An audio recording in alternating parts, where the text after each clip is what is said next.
Hello guys, welcome to mind booster study. So guys, जैसा कि last video हमने जो है वो स्वर के ऊपर जो है डिस्कस किया था और डिटेल में हमने स्वर को पढ़ा था। और मैंने लास्ट वीडियो में बताया था कि जो आपकी नेक्स्ट वीडियो रहेगी वो आपकी व्यंजन के ऊपर वीडियो रहेगी।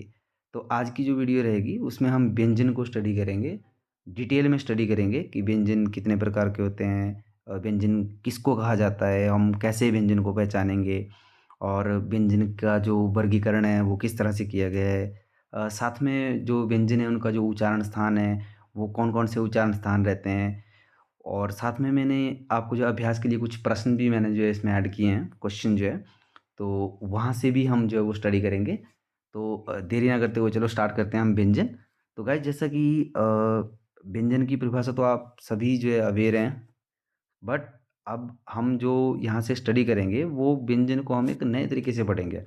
तो सबसे पहले गाइस, जैसे कि आप देख पा रहे हैं कि यहाँ पे व्यंजन लिखा हुआ, तो व्यंजन की जो परिभाषा है वो स्वर की सहायता से बोले जाने वाले वर्ण को व्यंजन कहते हैं।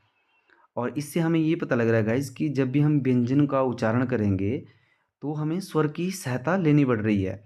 अगर हमें स्वर की सहायता लेनी पड़ रही है तो ये हमारे दिमाग में वैसे आना चाहिए कि अगर बिना स्वर के अगर हम व्यंजन लिखें तो वो किस तरह से हमें जो है शो होगा। वैसे उनको व्यंजन बोलेंगे ही नहीं, बट वो भी तब भी मैं आपको बता देता हूँ कि जब हम बिना स्वर के व्यंजन को जब हम लिखते हैं तो वो किस तरह से हमें जो है दिखते हैं, तो वो मैं आपको बता रहा हूँ। वो आप यहाँ पे आप नोट भी कर सकते हैं अपनी नोटबुक के ऊपर।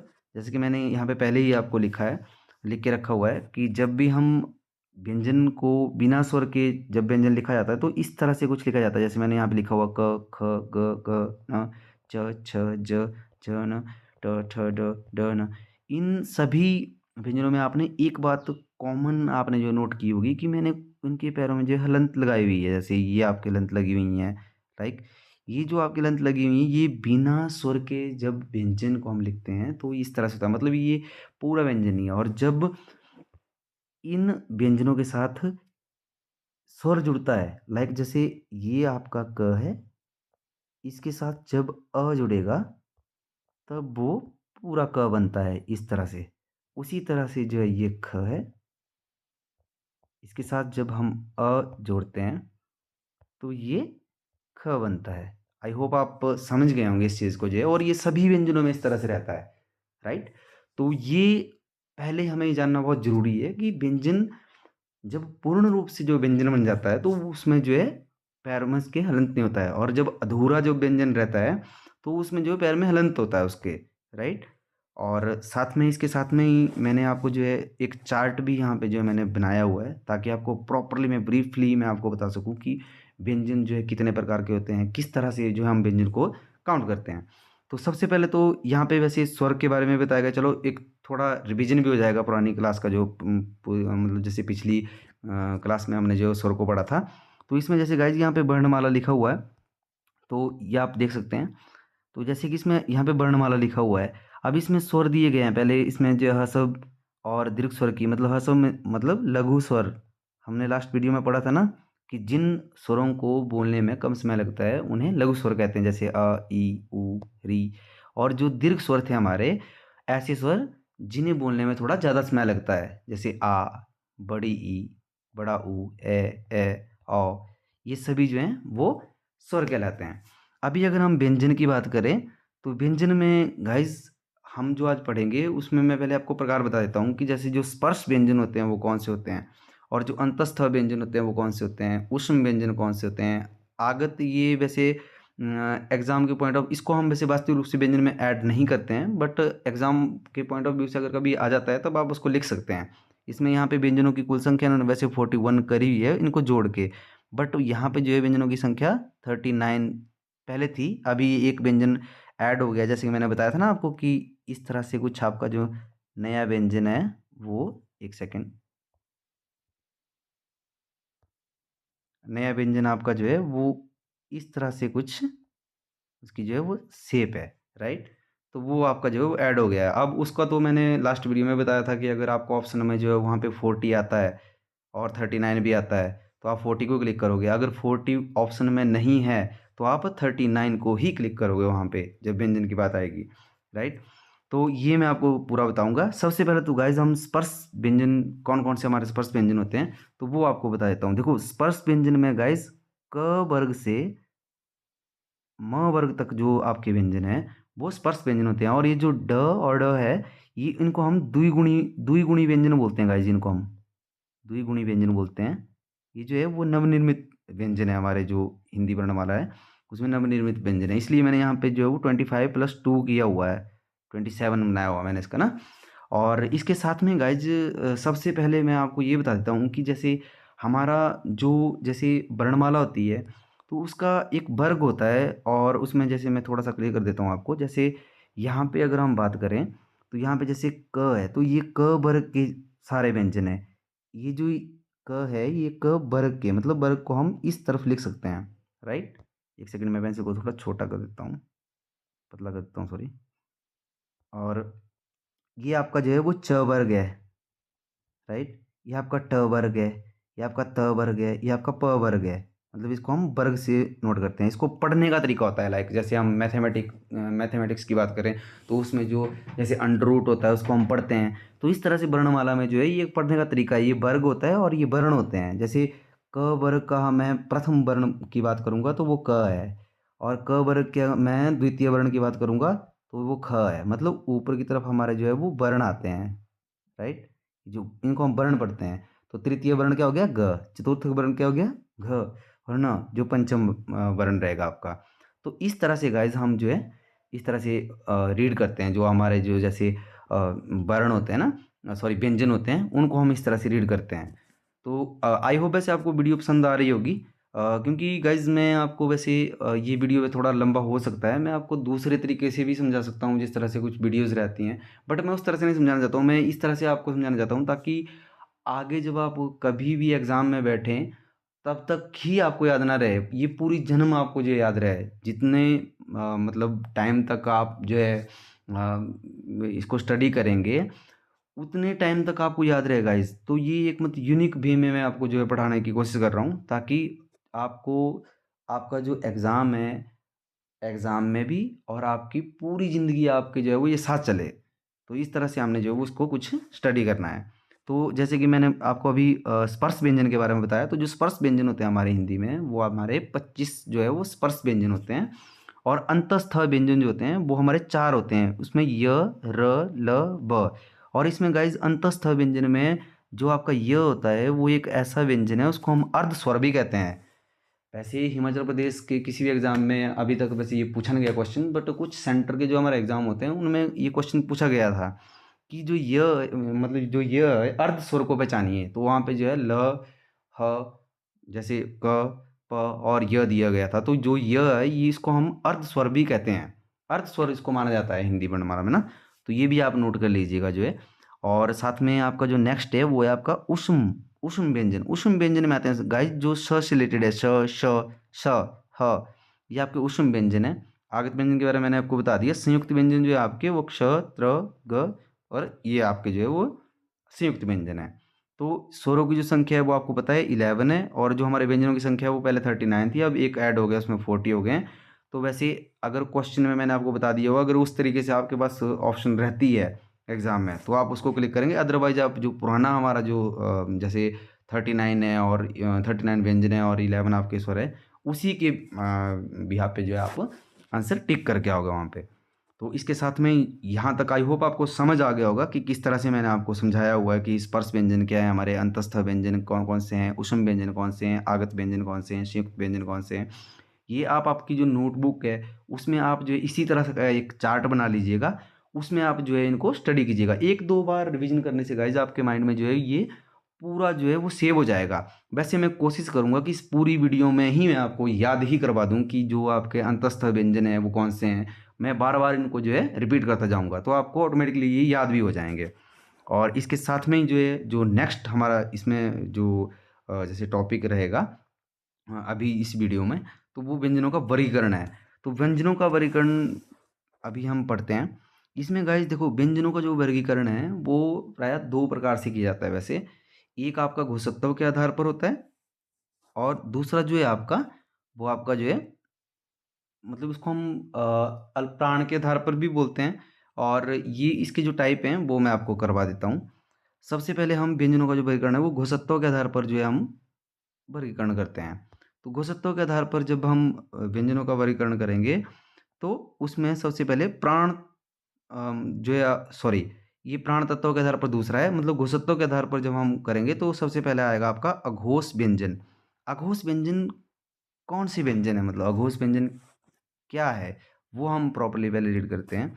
तो गाइस जो आपके अघोष व्यंजन होते हैं वो मैं आपको बता रहा हूँ अभी, कि जिन वर्णों का उच्चारण करते समय स्वर तंत्रियों में गूंज उत्पन्न होती है उन्हें हम अघोष व्यंजन कहते हैं। अब देखो गाइज, अभी वैसे आपको समझ नहीं आया होगा, मैं आपको थोड़ा सा समझा देता हूँ कि जो भी वर्ण होते हैं ना, जब हम उनका उच्चारण करते हैं ना, जो जब हम सांस लेते हैं ना, जो हमारी सांस लेते समय जब कुछ एक गूंज उत्पन्न होती है अंदर, जो एक साउंड उत्पन्न होती है, तो उसे जो है हम घोष, उन व्यंजनों को हम जो है घोष व्यंजन कहते हैं। अब इसका मैंने ना एक ट्रिक बनाया हुआ आपको। उसमें ऐसा है कि जितने भी हमारे व्यंजन है ना, उनका जैसे मैंने आपको अभी समझाया कि जो वर्ग होते हैं, कि जैसे क वर्ग का, राइट। तो जो वर्ग होते हैं, कुछ जितने भी वर्ग हैं व्यंजनों में, उन वर्गों का पहला और जो दूसरा व्यंजन होगा, मतलब जैसे कि मैं यहाँ पे बात करूँ, जैसे क वर्ग में जो है वो पहला जो वर्ण है वो क ही है, और दूसरा जो व्यंजन है वो ख है। तो जो पहला और दूसरा, इसी तरह से नीचे भी, जैसे च वर्ग में च और छ, जैसे ट वर्ग में ट और ठ, राइट।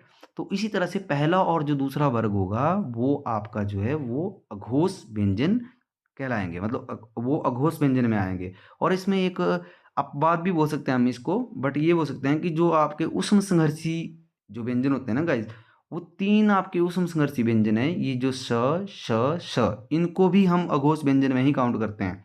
ये जो ये हैं इनको भी अघोष व्यंजन में काउंट करते हैं। और इसमें याद रखने वाली बात ये है कि जो उष्म संघर्षी व्यंजन है उसमें ह भी आता है वैसे, बट इसमें ह नहीं लिया जाता है, ह काउंट नहीं किया जाता है, अघोष व्यंजन में ह काउंट नहीं होता है, राइट। तो आपको यही याद रखना है कि आपके जो जितने भी उष्म संघर्षी व्यंजन है उनमें ह काउंट नहीं होता है, और जो प्रथम वर्ग, सॉरी, मतलब जैसे पहला और दूसरा, हर वर्ग का पहला और दूसरा जो व्यंजन होगा वो आपका जो है वो अघोष व्यंजन कहलाएगा। और इसके साथ में जो है आपके जो सेकंड आता है आपका, वो आपका जो है वो सघोष व्यंजन आता है आपका सेकंड जो है। वैसे मैंने यहाँ पे चार्ट भी दिया हो आपको समझने के लिए, पहले हम सघोष व्यंजन को स्टडी कर लेते हैं, फिर मैं बाद में बताऊंगा आपको, यहाँ पे आपको जो है ईजी हो जाएगा समझने के लिए। मैंने प्रॉपरली यहाँ पे चार्ट बनाया हुआ आपको। जैसे सघोष व्यंजन है तो सघोष व्यंजन का मतलब होता है गूंज, मतलब जिन वर्णों का उच्चारण करते समय स्वर तंत्रियों में गूंज उत्पन्न होती है, राइट। जिनमें गूंज उत्पन्न होती है उन्हें सघोष कहते हैं, और जिनमें गूंज उत्पन्न नहीं होती है उनको हम अघोष कहते हैं। सॉरी, मैं पीछे वहाँ पे मैंने जो है वो यूज़ कर लिया कि आपकी गूंज उत्पन्न होती है, बट वहाँ पे आपकी कोई गूंज उत्पन्न नहीं होती है वहाँ पे, तो उसको सघोष व्यंजन कहते हैं, राइट। तो ये आपका जो है सघोष व्यंजन है। और सघोष व्यंजन का जो ट्रिक है याद करने का, वो है कि जो तीसरा, चौथा और पांचवा वर्ण होगा वो आपका सघोष व्यंजन में आएगा। और जैसे कि यहाँ पे मैंने एग्जांपल में दिया हुआ कि जैसे मैं क वर्ग की बात करूँ तो ग, घ और न, ये आपका जो है ये तीनों आपके जो है क्या आएंगे, सघोष व्यंजन में आएंगे। और इसमें भी अब बात है कि जो आपके जैसे अंतस्थ व्यंजन है ना, अंतस्थ व्यंजन सारे ही हमारे जो है वो सघोष व्यंजन में आते हैं, राइट। तो उनमें हम सघोष व्यंजन में उनको जो है वो काउंट करते हैं। अब इसको थोड़ा सा अगर यहाँ पे मैं आपको चार्ट के माध्यम से बताऊं, तो यहाँ पे देखिए मैंने यहाँ पे बहुत ही अच्छी तरीके से किया हुआ कि अघोष और सघोष। तो ये जो अघोष व्यंजन है आपके, ये जो प्रथम और द्वितीय जो आपके मतलब वर्ण है या जो व्यंजन है वो आपके जो है वो अघोष व्यंजन में आएंगे, लाइक इस तरह से है। और जो सुघोष है वो आपके तृतीय, चतुर्थक और पंचम, जो तीसरा, चौथा और पांचवा जो रहेगा वो आपका जो है वो सुघोष व्यंजन में जो है वो काउंट होते हैं। अब इसमें जैसे कि यहाँ पे मैंने आपको बताया था कि य, र, ल, व, और जो ह है ना गाइज, ये भी इसमें काउंट होगा, किसमें, सुघोष में काउंट होगा। अब जो है ये सुघोष में काउंट होगा, अघोष में काउंट नहीं होगा, क्योंकि वैसे मैंने लास्ट में आपको बताया था कि जो, जैसे कि यहाँ पे बताता हूँ मैं आपको, कि आपका जो अघोष व्यंजन है, यहाँ पे जैसे जो आपके उष्म संघर्षी व्यंजन है उनमें जो ह है वो वहाँ पे काउंट नहीं होगा अघोष में, बट सघोष व्यंजन में ये जो है आपका काउंट होगा। तो इस तरह से जो है ये तो हमने पढ़ लिया कि जो हमारे घोषितों के आधार पर है। और दूसरा जो है हमारा वो है हमारा प्राण तत्वों के आधार पर। अब देखो प्राण तत्वों के आधार पर जो आपके जैसे व्यंजन रहेंगे, उसमें जो पहला आपका व्यंजन रहेगा वो रहेगा आपका अल्प प्राण। अल्प प्राण व्यंजन कौन से होते हैं? तो अल्प प्राण व्यंजन के लिए मैंने एक ट्रिक की बताई हुई है आपको, अगर जैसे आप इसको अगर अच्छे से समझ जाएंगे कि अल्प प्राण जो होते हैं ना, वो प्रत्येक वर्ग के प्रथम तृतीय व पंचम वर्ण जो है वो अल्प प्राण होते हैं। इसमें हम ये कर सकते हैं कि जैसे जो हमारी विषम संख्याएं होती है ना, हिंदी में हमने पढ़ा था कि विषम संख्या है, तो विषम संख्या के ऊपर जो आपको वर्ण मिलेंगे वो आपके जो है वो अल्प प्राण होंगे, राइट।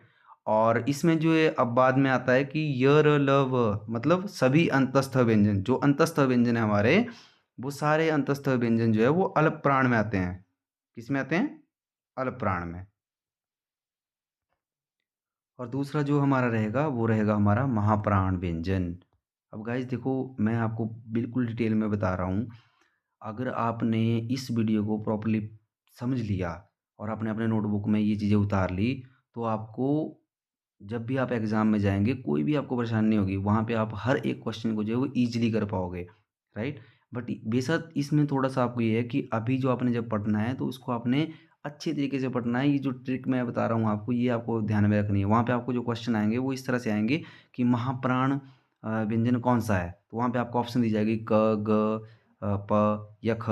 तो आपको पता है कि जो महाप्राण व्यंजन है वो प्रत्येक वर्ग का द्वितीय और चतुर्थ वर्ण, मतलब सम, इवन इवन नंबर के ऊपर जो आपको जो है व्यंजन होगा वो आपका क्या कहलाएगा?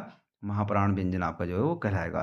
तो ख और ग जो है, जैसे कि ये तो आपके क वर्ग में ख और ग है। अगर च वर्ग में मैं बात करूं तो वहां पे जो आपका रहेगा वो, जैसे छ और ये आपका जो है उसमें रहेगा, ठीक है।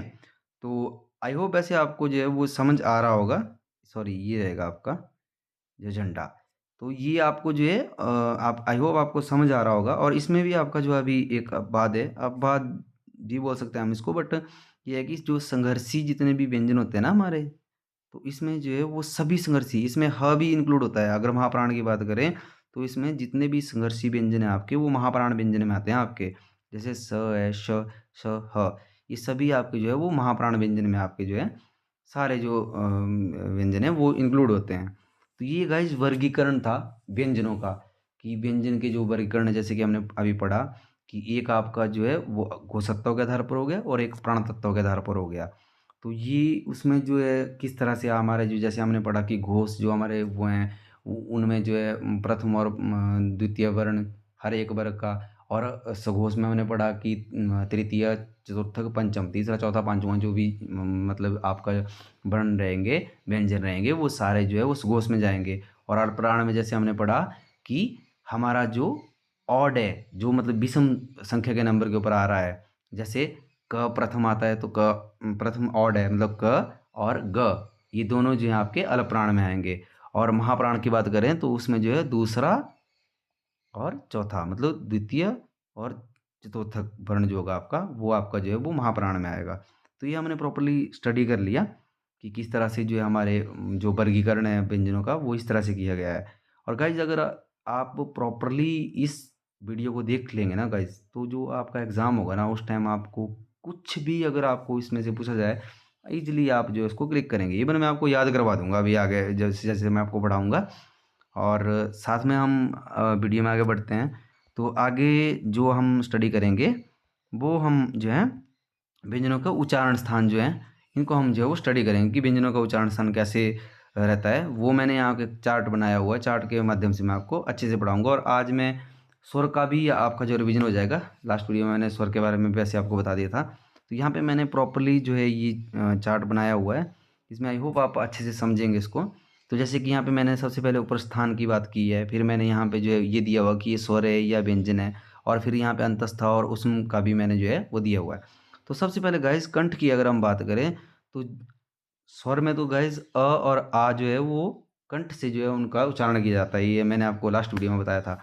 अब देखो गाइस, जो व्यंजन की अगर मैं बात करूँ तो क वर्ग के जितने भी व्यंजन है ना वो सारे जो है वो कंठ से बोले जाते हैं। और अंतस्थ व्यंजन, इसमें कोई भी अंतस्थ व्यंजन जो कंठ से नहीं बोला जाता है। और जो उष्मघर्षी व्यंजन होते हैं उसमें ह और ङ, ये आपका जो है वो कंठ से जो है इनका उच्चारण किया जाता है। और अब मैं तालु की बात करूँ तो स्वर में जो है ई और छोटी ई और बड़ी ई रहता है, और च वर्ग के जितने भी व्यंजन हैं वो सारे आएंगे इसमें। अंतस्थ व्यंजन में य एक ऐसा व्यंजन है जो तालु से बोला जाता है, और उष्म संघर्षी व्यंजन में श ऐसा व्यंजन है जो तालु से बोला जाता है। अब अगर मैं मूर्धा की बात करूँ तो उसमें जो है एक हमारा जो है ये री है, और ट वर्ग के जितने भी जो व्यंजन हैं वो सारे जो हैं मूर्धा से जो है उनका उच्चारण किया जाता है। और अंतस्थ व्यंजन में र भी एक ऐसा व्यंजन है जो मूर्धा से, मूर्धा का मतलब था गाइस कि जो कंठ और हमारा जो जीवा है उसके बीच में जो ऊपर का जो भाग होता है वहाँ से जो उच्चारण किया जाता है वो वर्ण यही है। आपके जो व्यंजन है, ये व्यंजन जो है इनका उच्चारण जो वहाँ से किया जाता है। और इसमें जो है अंतस्थ और उष्म व्यंजन भी इसमें जो है वो शामिल है, र और श।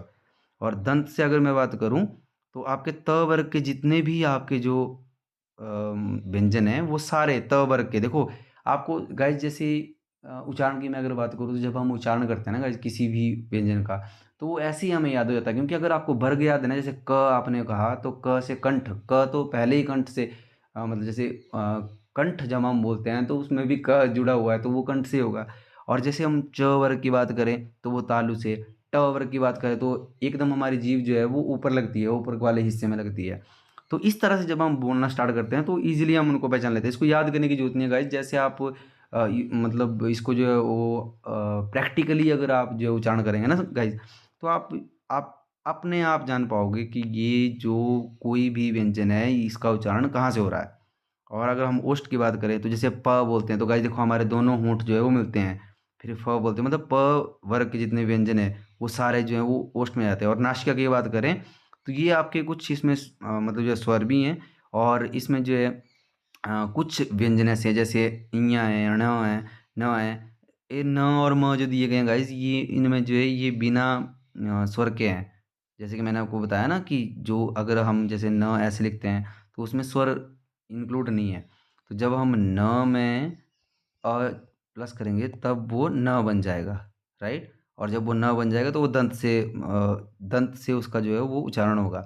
बट जब वो न के साथ लंत है तो वो नासिका से बोला जाता है। उसी तरह से कंठ तालु है जिसमें ए और ए, और ये कंठोष्ठ है जिसमें हमारे स्वर आते हैं, ये मैंने आपको लास्ट वीडियो में बताया था। और दंतोष्ठ की बात करें तो उसमें जो है